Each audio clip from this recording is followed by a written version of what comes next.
Let's do this thing. Welcome to the Lincoln City Council meeting of December 15th, 2025. Please be advised a copy of the Open Meetings Act is posted at the back of the chambers by the northwest door. Let us all rise for the Pledge of Allegiance, followed by a short moment of silent meditation. Please remain standing if you are able. I pledge allegiance to the flag of the United States of America and to the republic for which it stands, one nation, under God, indivisible, with liberty and justice for all.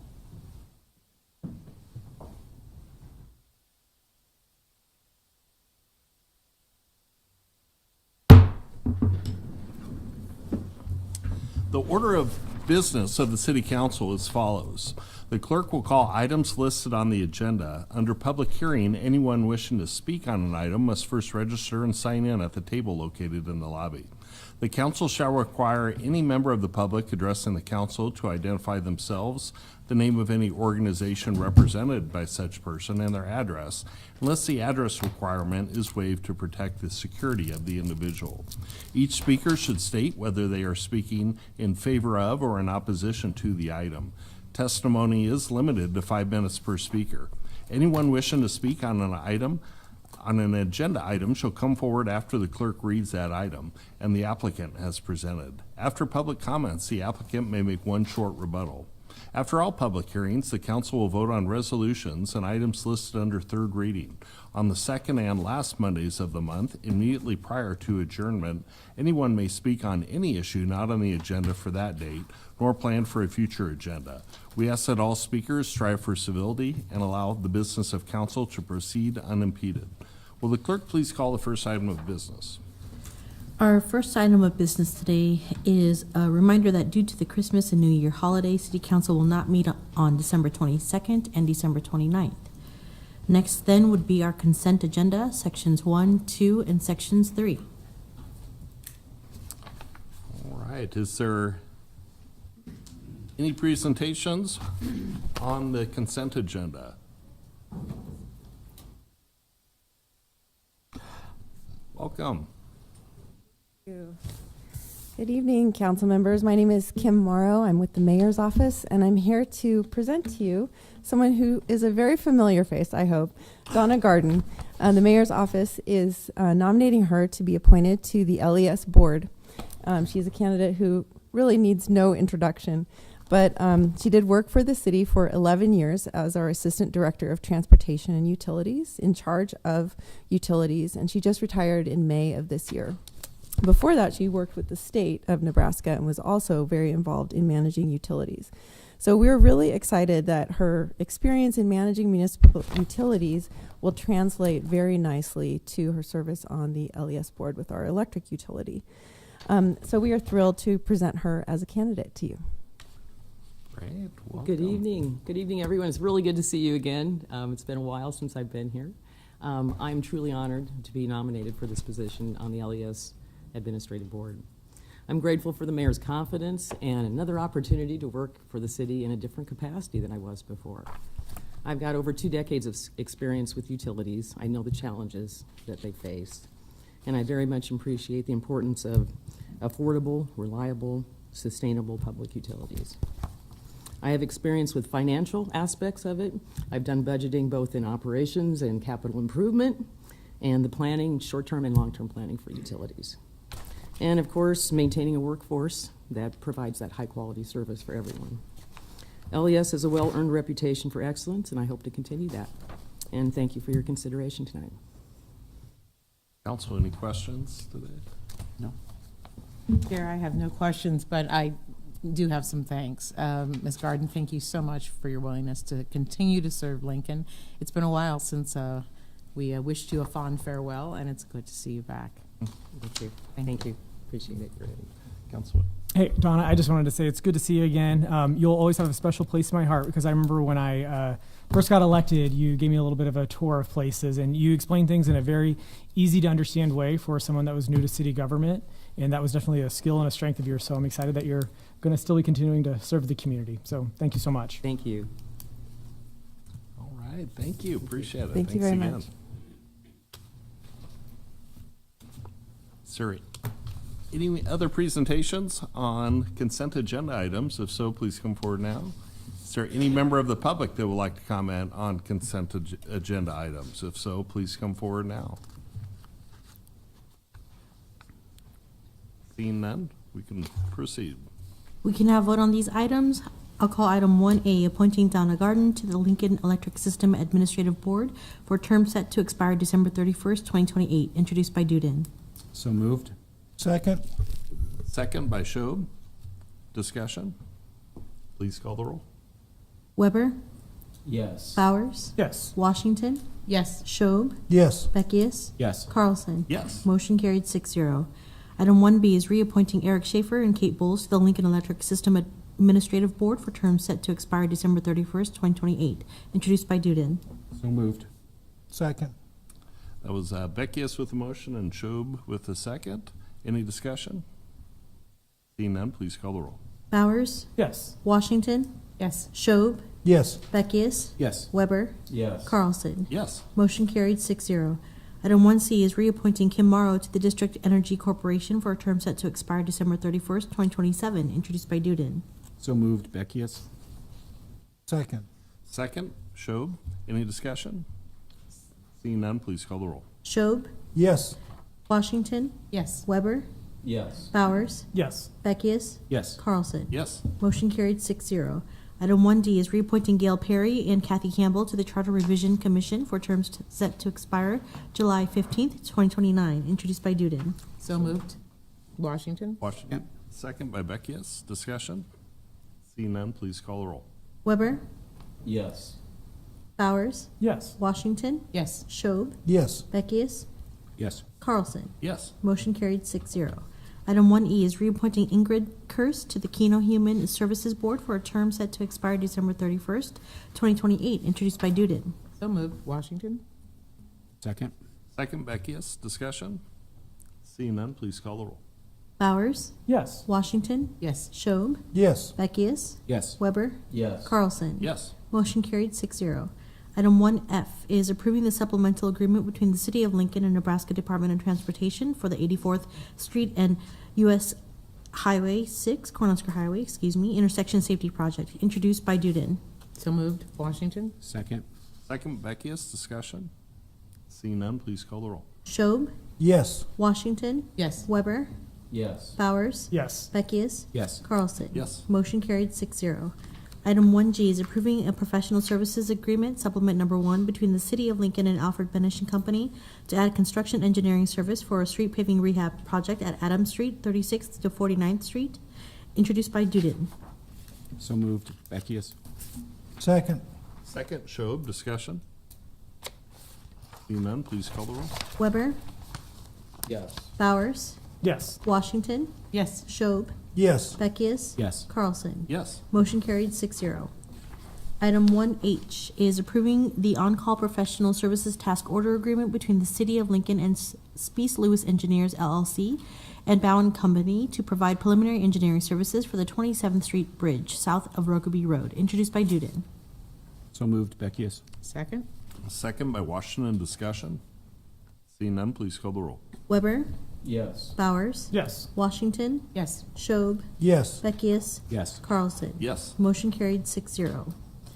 Item 1I is approving the on-call professional services task order agreement between the City of Lincoln and Phillipsburg, Holt, and Ullvig for environmental services for the 27th Street Bridge south of Rokeby Road, introduced by Duden. So moved. Beckius. Second? Washington? Second, Washington. Discussion?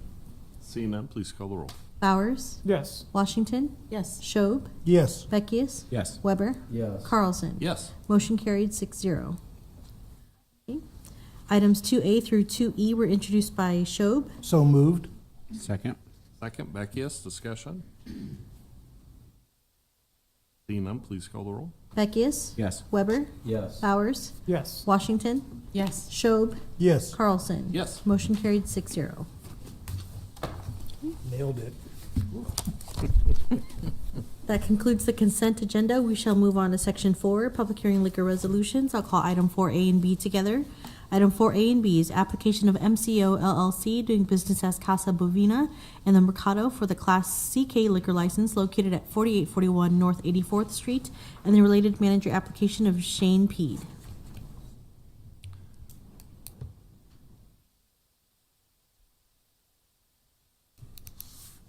Welcome. Good evening. My name is Alex Essay. I reside at 7110 Southampton Road here in Lincoln, here on behalf of MCO. This liquor application is a result of some internal restructuring where these assets were moved to MCO and hence the need for a new application. No change in ownership, no change in operations, and Casa Bovina and the Mercado have been operating under the liquor license for a number of years without any infractions. Council, any questions? No questions? Chad, thank Thanks. you. Is there any member of the public who would like to testify on this item, 4A and 4B? If so, please come forward now. Mr. Chair, if I may, seeing no one else coming forward, I'd like to make a motion that we approve items 4A and 4B. Second? Second by Washington. Discussion. Seeing none, please call the roll. Bowers? Yes. Washington? Yes. Schob? Yes. Beckius? Yes. Weber? Yes. Carlson? Yes. Motion carried 6-0. Okay. That concludes Section 4. We'll move on to Section 5, Public Hearing Resolutions. I'll call item 5A. Item 5A is accepting and approving the report of new and pending claims against the city for November 16th through November 30th of 2025. All right. Is there anyone that would like to discuss new and pending claims against the city? If so, please come forward now. Anyone for new and pending claims against the city? Seeing none, Madam Clerk? Okay, I'll go on and move to read item 5B. Item 5B is approving the Arbor Road water main and water pump agreement between the City of Lincoln and Agate LLC to construct a water main and water pump station for the property approximately located from North 27th Street and Arbor Road to approximately North 40th Street and Arbor Road. Hello, Tim C., Assistant City Attorney, 555 South 10th Street. What you have in front of you tonight is an agreement worked out with Agate LLC between the city and that LLC for the developer of a data center there north of the interstate on 56th Street. If you remember correctly, the annexation agreement was signed in 2019, is when that was originally approved. This is a furtherization of that. That annexation agreement talked about roads mainly. It was always understood that we would have to come back and get more specific about water and some of those other infrastructure items. This is one of those steps in creating more detailed agreements with respect to water. So this is for a water main and for a booster pump station that will help not only that site, but also I think the general area and the pressures that are experienced in that area of town. So happy to answer any questions you might have about this, but again, this is an agreement that is a furtherization of what was done back in 2019. Council questions? You have a question? Council Washington. Counselor C., I do have one question. I understand where the data center is and how this pump station is going to help them. I also know across the street, almost across the street, is the city refuge center, the dump. And we are looking at bringing in a gas contractor. Will they be able to use this water main if they need to? I mean, it's a public water main. Okay. But it does, the one that's contemplated by this agreement, it goes to about 52nd Street, so it does not go the whole way over to Highway 77. Thank you. Mr. C., just for folks who are listening who may not take the time to read the agreement, can you talk about the financial terms of the agreement? The financial terms largely are that the developer is going to pay for the water main that's being constructed and to contribute a significant fund, or a significant amount, I think it's $7 million, toward payment of the booster pump station. Okay, thank you. I just wanted that out there. Yep. We've been receiving a lot of questions about how the city of Lincoln supports this particular development. So just Yep, wanted to that'll get that out there so people recognize the interplay there. Sure. Appreciate it. Thank you, Other Chair. questions, Council? Thank you. Appreciate it. Thank you. Is there any member of the public like to comment on this item 5B? If so, please come forward now. Seeing none, Madam Clerk. We can now vote on these items. Item 5A is accepting and approving the report of new and pending claims against the city for November 16th through November 30th, 2025, introduced by Duden. So moved, Beckius. Second. Second by Shob. Discussion. Seeing none, please call the roll. Beckius? Yes. Weber? Yes. Bowers? Yes. Washington? Yes. Shob? Yes. Carlson? Yes. Motion carried 6-0. Item 5B is approving the Arbor Road water main and water pump agreement between the City of Lincoln and Agate LLC to construct a water main and water pump station for the property approximately located from North 27th Street and Arbor Road to approximately North 40th Street and Arbor Road, introduced by Duden. So moved, Beckius. Second? Second, Washington. Discussion. Seeing none, please call the roll. Washington? Yes. Shob? Yes. Beckius? Yes. Weber? Yes. Bowers? Yes. Carlson? Yes. Motion carried 6-0. Okay, that concludes section 5. We shall move on to section 6, public hearing ordinances, second reading, and related resolutions. I'll read item 6A.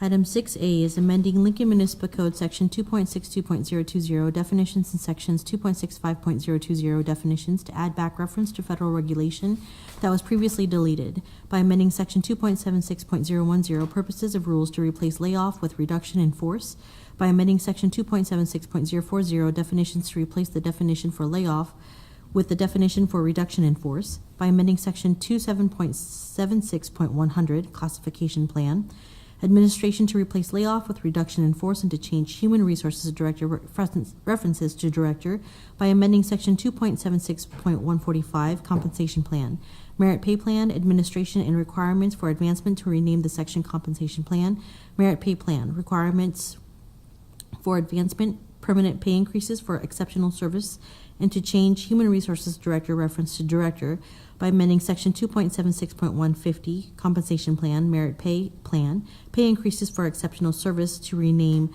the section compensation plan, merit pay plan, temporary pay increases for exceptional service, and to revise the conditions for temporary pay increases for exceptional service by amending section 2.76.160 compensation plan and variable merit pay plan, W pay ranges to replace layoff with reduction in force and to change human resources director references to director, by amending section 2.76.275 examination, notification of examination results to rename the section examinations, notification of status and right to a review and to update the candidate hiring appeal process, by amending section 2.76.280 discrimination to rename the section non-discrimination, to replace layoff with reduction in force and to clarify the language and to add protected classes for veteran status, military status, and pregnancy, and by amending section 2.76341 promotions to add the M class, by amending sections 2.76.386 leave with pay to rearrange paragraphs, replace layoff with reduction in force, to clarify F and M classes shall earn sick leave for each full month of service, and to specify that the percentage of accumulated sick leave for EX or W classifications will be paid in cash upon resignation, by amending section 2.76.385 bereavement leave to combine M class with E, X, and W class conditions for bereavement leave and updating the language to be consistent with the LMCEA labor negotiations, by amending section 2.76.400 unauthorized absences, job abandonment, leave without pay to add conditions for seniority and performance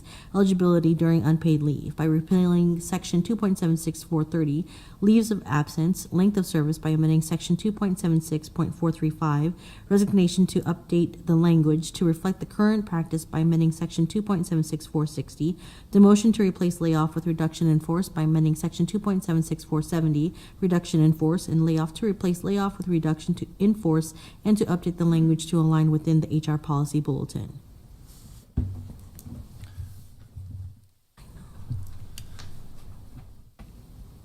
Welcome, Director. Yeah, Barb McIntyre, Human Resources, 555 South 10th Street. I'm going to briefly talk about these, and if there's one you want more information on, let me know. A lot of this is really cleanup to match what's in our labor contracts or to just clarify language because we were using different terms for the same thing in code. And as long as we had sections of code open, we just went ahead and did a lot of cleanup. So the first one that you see are the 272 and 265, and that's really just to add a federal regulation reference in there. It's 38 CFR 4130 as amended from time to time, and that's just to clarify, what do we use to determine disability when we have someone file for pension disability? It's our current reference. That's exactly what we do today, but we just wanted to make sure we were clear about what we were using. The next one, 27610 and 27640, really what we were trying to do here is we had layoff in some places, reduction in force in other places, and really what we do is reductions in forces at the city. So that layoff term was somewhat confusing. So we switched it up and just made sure everything said reduction in force to add clarity about what is truly the action we take when we have to reduce staffing. And now it's just a great time to do that because there are none planned or pending that I'm aware of anyway. So I'll put that out there. So that's always a time to make changes to something like that.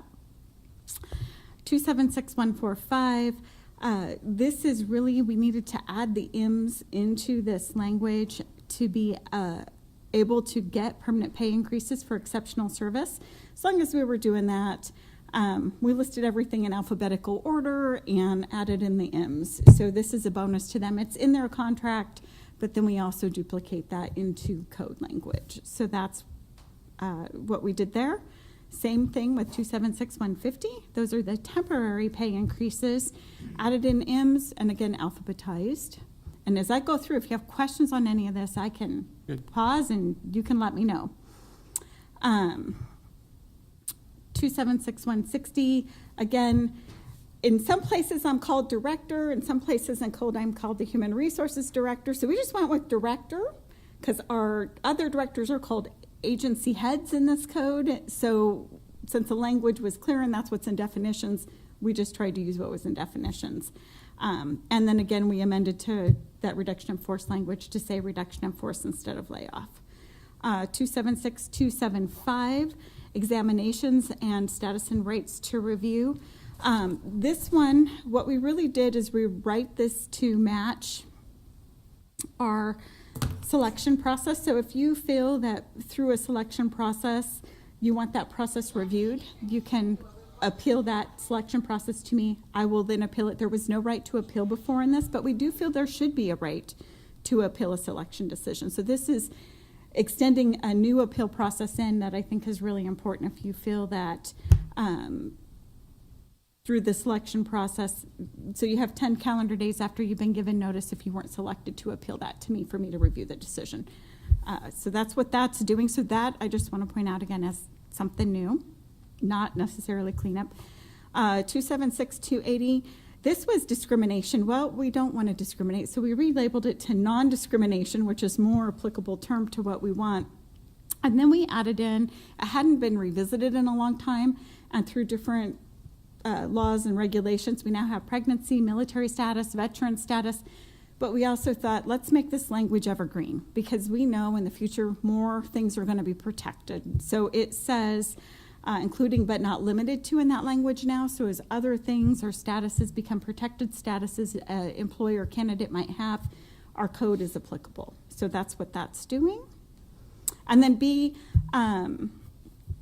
this again is, we've been slowly going to gender neutral language, but there's a lot of code out there and we haven't got through all our 276 code. So we just felt in this section to say, if it does say she, he, her, those gender things still, that we mean that as gender neutral until we can get it all cleaned up because it will take us time to get that done. 276341, promotions.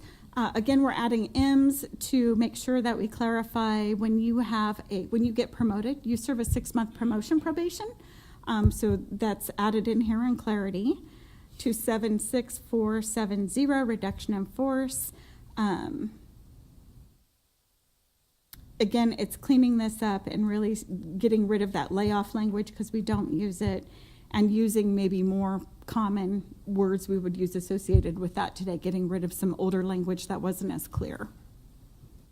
Questions? Okay.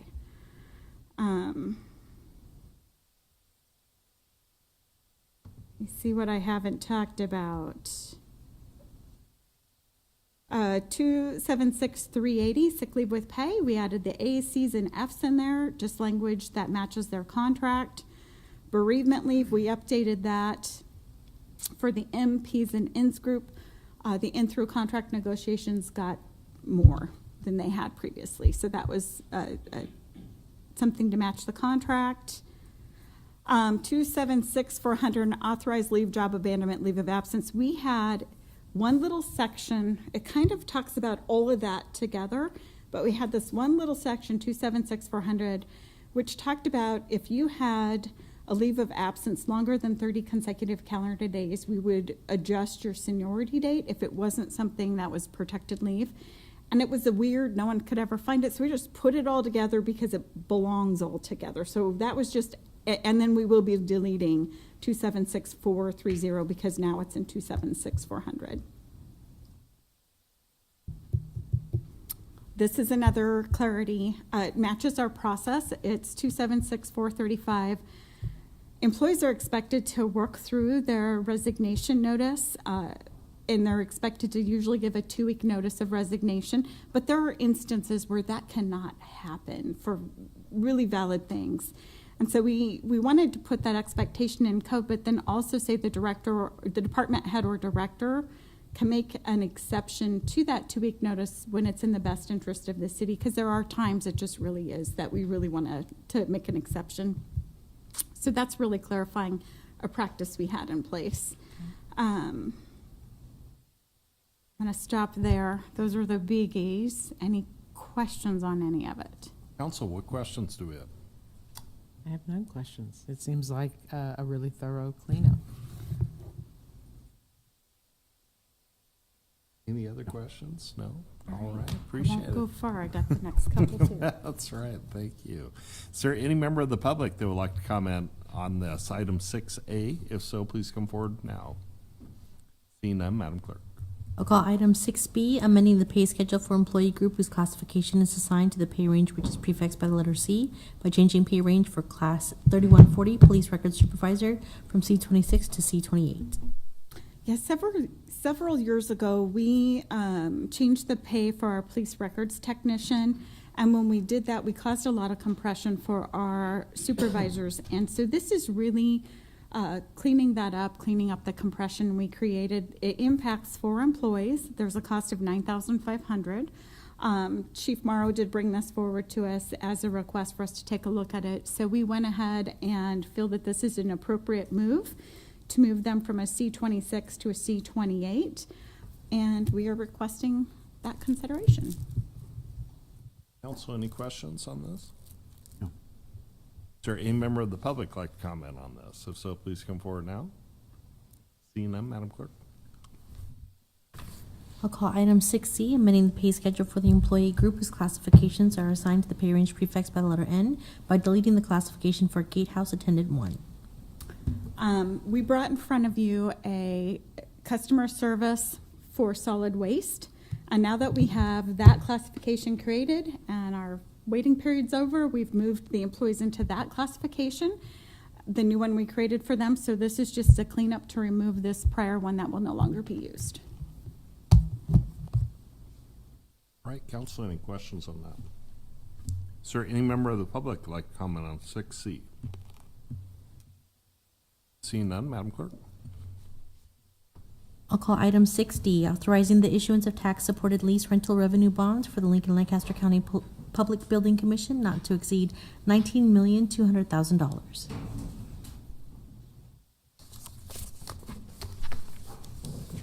Welcome. Well, thank you. Karen Peterson, Administrator for the Public Building Commission, 920 O Street. Good evening, members of the council.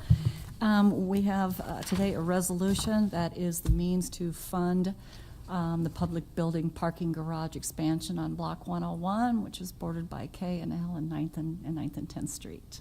I have Scott Keene with Piper Jaffray and Mike Rogers, our bond counsel from Gilmore Bell here, that can answer any questions you have on that. Do you have any questions about the garage? Council, questions on the garage? No. No? All Okay. right. All right. I'm happy to just very quickly, the financing will be sized, Scott Keen with Piper Sandler. We'll be acting as underwriter for this financing.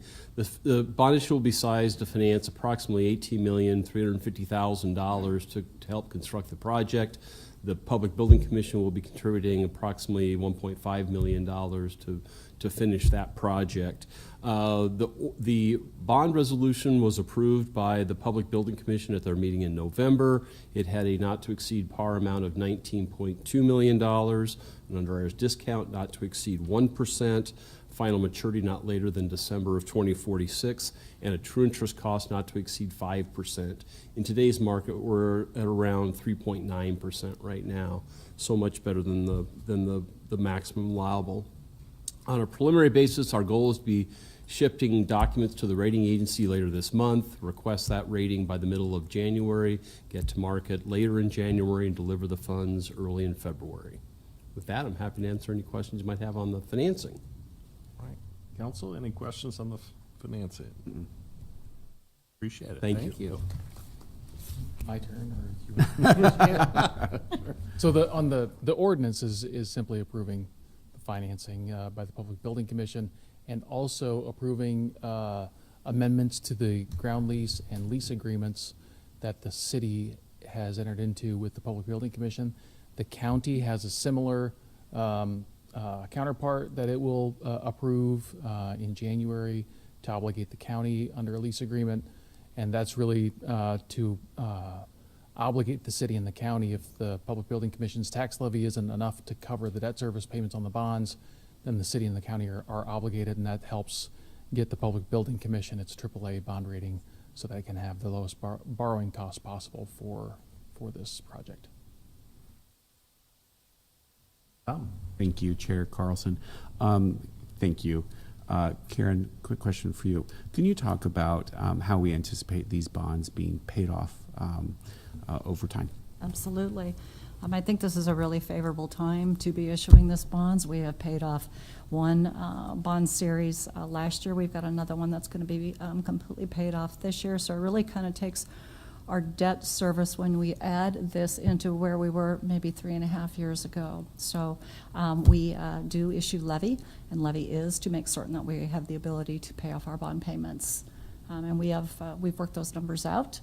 And again, we're going to go back to kind of where we were about 3.5 years ago with our bond payment, our debt. Thank you. Sure. Council, any other questions? Appreciate it. Thank you. Are there members of the public who'd like to comment on this item? If so, please come forward now. Seeing none, Madam Clerk. That concludes Section 6. We shall move on to Section 7, ordinances, third reading, and related resolutions. Item 7A is text amendment 25013, application of Clark and Anderson amending Lincoln Municipal Code Section 27.61.010, continuation of nonconforming use in Section 27.61.040, extension or enlargement to allow more flexibility for structural alterations for the reuse of existing buildings. Introduced by Bowers. So moved. Second? Second by Washington. Discussion?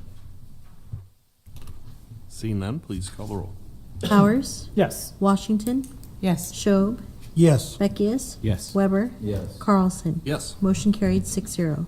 Item 7B is comprehensive plan conformance 25010, application of Franklin Hargett to review as to conformance with the 2050 Lincoln Lancaster County Comprehensive Plan, a proposed conservation easement to preserve flood storage capacity and natural resources within the Pine Woods planned unit development on property generally located at 6511 Pine Lake Road. Introduced by Bowers. So moved. Second? Second, Beckius. Discussion? Seeing none, please call the roll. Weber. Yes. Beckius. Yes. Schob. Yes. Washington. Yes. Bowers. Yes. Carlson. Yes. Motion carried 6-0. Item 7C is change of zone 08041G, application of Franklin Hargett to amend the Pine Woods planned unit development to allow an increase in the commercial floor area by 5,760 square feet, expand the existing contractor services use, and update grading and drainage plans and hydraulic report in the floodplain on property generally located at 6511 Pine Lake Road. Introduced by Bowers. So moved. Second? Second, Beckius. Discussion? Just thank you, Chair Carlson. Just a quick thank you to Franklin Drywall for their choosing to expand here in the Lincoln market. We certainly love to see businesses expand here. And they're also very great neighbors to our public service center next door, oftentimes allowing for overflow parking into their lot. So we appreciate them very much. Thank you, Chair. Great, thank you. All right, any other discussion? Seeing none, please call the roll. Washington, Yes. Bowers, Yes. Schob, Yes. Beckius, Yes. Weber, Yes. Carlson. Yes. Motion carried 6-0. Item 7D is approving the equipment lease agreement between the City of Lincoln and Exchange Bank for the lease and financing of 262 golf carts for a 57-month term, introduced by Bowers. So moved. Second. Second, Washington, discussion. Yes. Councilwoman. Thank you, Chair Carlson. I wanted to just acknowledge that a number of people reached out after this was heard last week and asked about electric carts and when the city might be able to move to electric carts. And that is absolutely the plan, but I want to thank the folks who are keeping their eyes on what we do. And if we had the infrastructure to plug in 262 electric golf carts, we would be there right now. But it'll take us a few years to get that infrastructure in place on our golf courses, but that is the goal. Thank you for keeping your eyes on us. Other comments? Seeing none, Madam Clerk. Yes. Bowers, Washington, Yes. Schob, Yes. Beckius, Yes. Weber, Yes. Carlson. Yes. Motion carried 6-0. Item 7E is approving the lease agreement between the City of Lincoln and Lincoln Trap and Ski Club for the lease of the southwest portion of the North 48th Street Solid Waste Management Facility for competition, sporting clay events, and general member use for a 10-year term, introduced by Bowers. So moved. Second. Second, Schob, discussion. Seeing none, please call the roll. Schob, Yes. Washington, Yes. Weber, Yes. Bowers, Yes. Beckius, Yes. Carlson. Yes. Motion carried 6-0. Item 7F is amending Lincoln Municipal Code Chapter 23.10, the Electrical Code, to adopt the 2023 edition of the National Electric Code as specifically amended by Chapter 23.10 of the LMC by amending Sections 23.10.010, 23.10.40, 23.10.120, 23.10.140, 23.10.160, 23.10.190, and 23.10.290 to incorporate revisions necessitated by the adoption of the 2023 edition, introduced by Bowers. So moved. Second. Second, Washington, discussion. Seeing none, please call the roll. Weber, Yes. Bowers, Yes. Washington, Yes. Schob, Yes. Beckius, Yes. Carlson. Yes. Motion carried 6-0. Item 7G is amending Lincoln Municipal Code Chapter 25.06 Lincoln Mechanical Code to adopt the 2021 edition of the International Mechanical Code as part of the Lincoln Mechanical Code, introduced by Bowers. So moved. Second. Second, Washington, discussion. Seeing none, please call the roll. Bowers, Yes. Schob, Yes. Washington, Yes. Beckius, Yes. Weber, Yes. Carlson. Yes. Motion carried 6-0. Item 7H is amending Lincoln Municipal Code Chapter 25.12 Lincoln Fuel Gas Code to adopt the 2021 edition of the International Fuel Gas Code as part of the Lincoln Fuel Gas Code, introduced by Bowers. So moved. Second. Second, Washington, discussion. Seeing none, please call the roll. Bowers, Yes. Washington, Yes. Schob, Yes. Beckius, Yes. Weber, Yes. Carlson. Yes. Motion carried 6-0. Item 7I is amending Lincoln Municipal Code Chapter 24.12 Lincoln Plumbing Code to adopt the 2021 edition of the Uniform Plumbing Code as part of the Lincoln Plumbing Code, introduced by Bowers. So moved. Second. Second, Washington, discussion. Seeing none, please call the roll. Bowers, Yes. Washington, Yes. Schob, Yes. Beckius, Yes. Weber, Yes. Carlson. Yes. Motion carried 6-0. Item 7J is amending Lincoln Municipal Code Chapter 20.06 Lincoln Building Code to adopt the 2021 edition of the International Building Code, regulating and governing the conditions and maintenance of all property, buildings, and structures, introduced by Bowers. So moved. Second. Second, Washington, discussion. Seeing none, please call the roll. Weber, Yes. Beckius, Yes. Schob, Yes. Washington, Yes. Bowers, Yes. Carlson. Yes. Motion carried 6-0. Item 7K is amending Lincoln Municipal Code, Chapter 20.08, Lincoln Existing Building Code, to adopt the 2021 edition of the International Existing Building Code regulating and governing minimum requirements for existing buildings, introduced by Bowers. So moved. Second? Second, Washington, discussion. Seeing none, please call the roll. Schob, Yes. Bowers, Yes. Washington, Yes. Beckius, Yes. Weber, Yes. Carlson. Yes. Motion carried 6-0. Item 7L is amending Lincoln Municipal Code, Chapter 20.12, Lincoln Residential Building Code, and to adopt the 2021 edition of the International Residential Code, regulating and governing one- and two-family dwellings and townhouses in the city, introduced by Bowers. So moved. Second? Second, Washington, discussion. Seeing none, please call the roll. Bowers, Yes. Washington, Yes. Schob, Yes. Beckius, Yes. Weber, Carlson.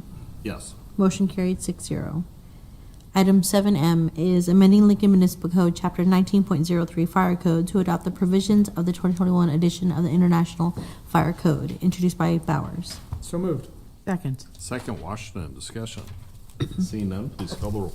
Oh, go ahead. Sorry, Councilwoman. I just wanted to mention, I know it was mentioned last week during the hearings, but it is an amazing amount of work and service the tradespeople in Lincoln give to these code review committees, and I really appreciate how much time they're willing to dedicate to making sure that Lincoln continues to stay on the move. So thank you. Please call the roll. Weber, Yes. Bowers, Yes. Washington, Yes. Schob, Yes. Beckius, Yes. Carlson. Yes. Motion carried 6-0. That concludes Section 7. Section 8 is resolutions first readings, item 8A and 8B. Section 9 is ordinances first reading and related resolutions are items 9A through 9G. And our pending list is sections 10, items 10A through 10C. All right, tonight is public comment. Anyone wishing to address the council on a matter not on this agenda nor planned to be on a future agenda may do so at the open microphone session. Individuals are allowed a total of 5 minutes to speak regardless on the number of topics. For the month of December, open microphone session will be held tonight, December 15th, 2025. Is there any members of the public who would like to address council? Please come forward now.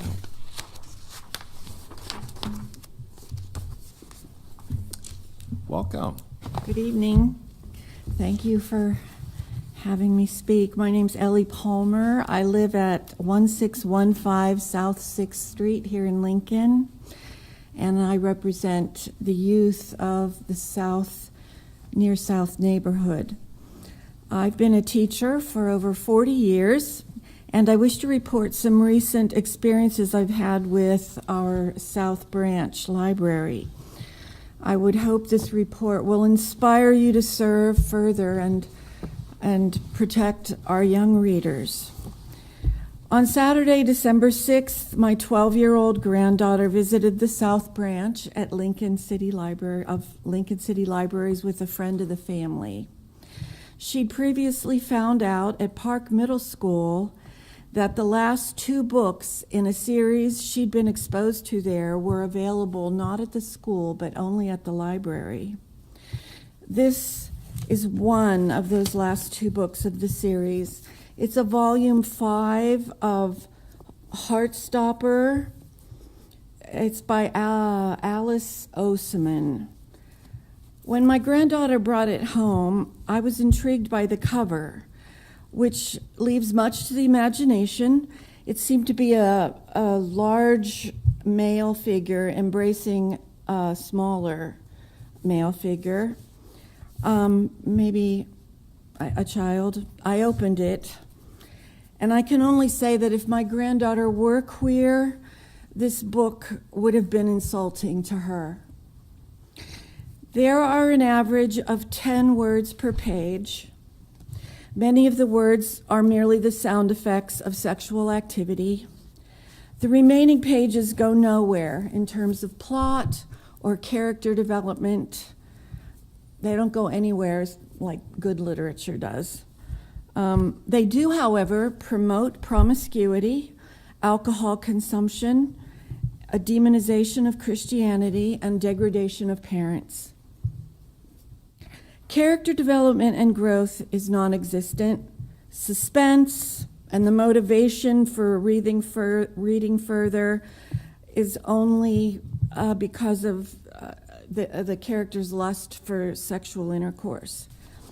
I took the book, planning to merely return it, but then on second thought, I had decided to see how many books like these were actually on the shelves at the South Branch. So on Friday, December 12th, I went to the South Branch and first looked through their shelves designated young adults. Keep in mind that young adult literature is aimed at 12 to 18-year-olds. There were about 200 books on those shelves. First, I looked only at the titles of the spines. As a middle school and high school English teacher of many years, you'd think I would have recognized some of the authors on those spines, but no. No Dickens, no Vonnegut, no Ovid, no Bronte, no Steinbeck, no Caldecott or Newbery Award winners by more contemporary authors. I opened about 24 of those books and read the jackets and a few random pages. The characters and plots were roughly approximately 80% of the 24 or so books I opened were clearly similar to the themes of this book, if that's what you want to call it.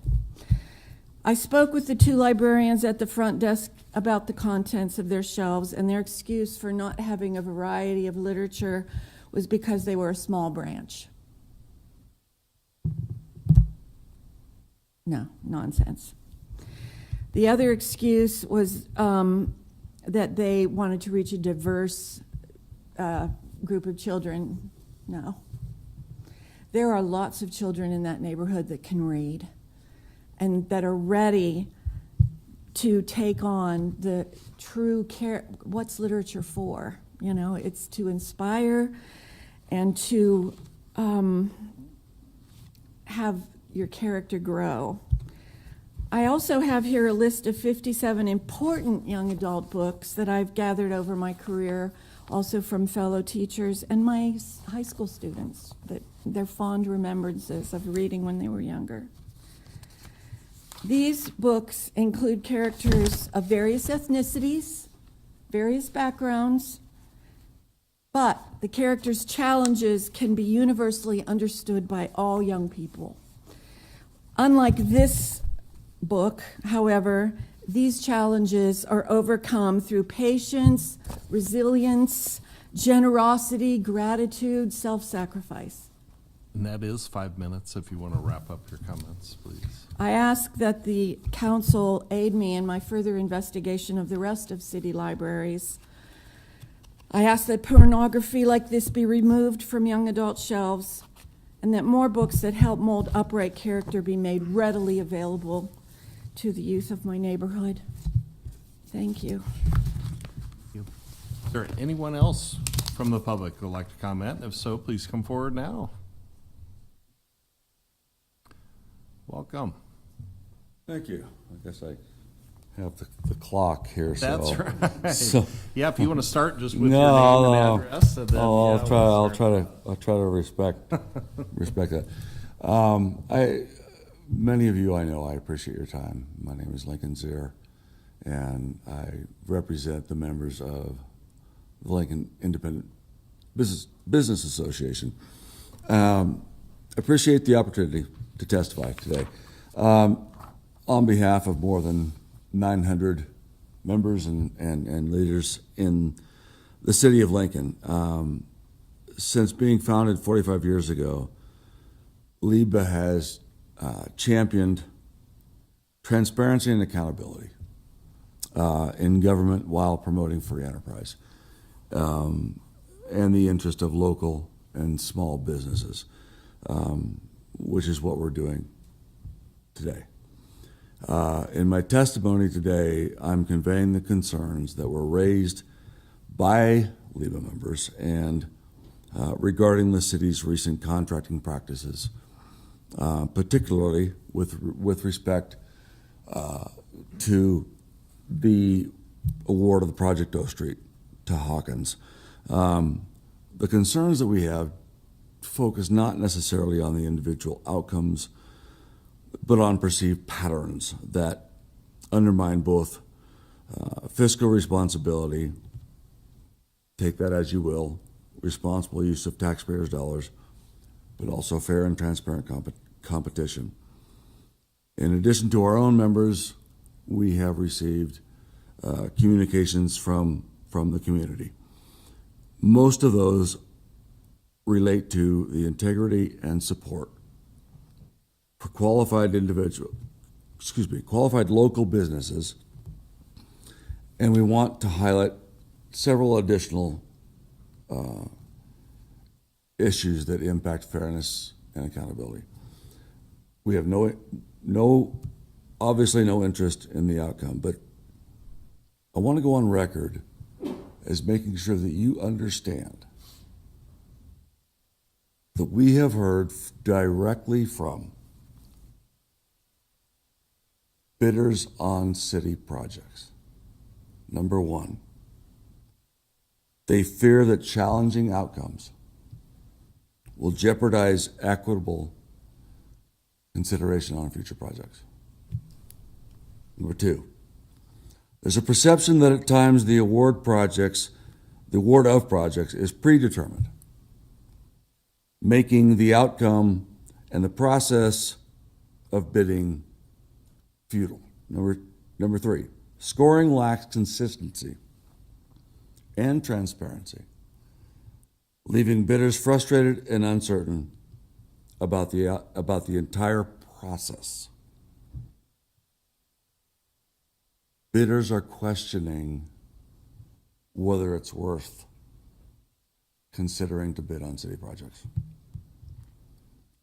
Those concerns, if actualized, means that we are left with fewer and possibly less qualified bidders on city projects. So specifically, let me go to the Project O Street. The city didn't just not award to the lowest bidder. They disqualified 3 bidders. Disqualifying 3 Lincoln-based companies, including one that has served the city's infrastructure needs for over a century, sending a troubling message about the value placed on local expertise as well as the compliance with priorities and preferences outlined in the Lincoln Municipal Code.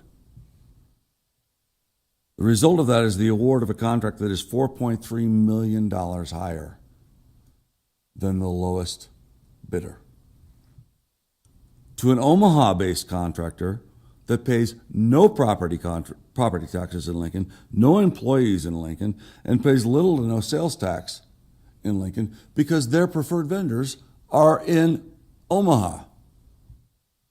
What justifies a $4.3 million differential? Furthermore, we have evaluated 5 other contracts in the city of Lincoln, major contracts, that were awarded to the lowest bidder.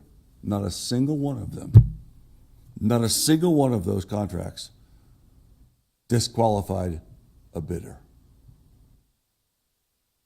Why those 5 were awarded without regard, I understand, to qualifications, but these 2 not only disqualified bidders, they disqualified local bidders.